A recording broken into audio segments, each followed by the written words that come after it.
Hair cut చేయించుకుందామని Javed హబీబ్కి వచ్చేసిన. And first నా requirement చెప్పేసిన, లేయర్ కట్ చేయించుకుందాం అనుకుంటున్నా. హెయిర్ వాష్తో స్టార్ట్ చేశారు. అండ్ ఈసారి కొంచెం లెంత్ ఎక్కువనే కట్ చేయించుకుందాం, షార్టేజ్ వేయించుకుందాం అని ఫిక్స్ అయినా. నాకు కూడా షార్టేజ్ వేయించుకోవాలని ఉంది. అండ్ హెయిర్ కట్ స్టార్ట్ అయింది.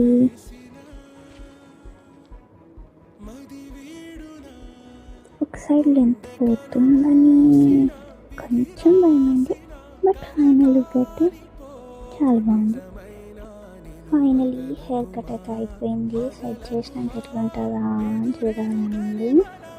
అండ్ ఇది ఫైనల్ లుక్.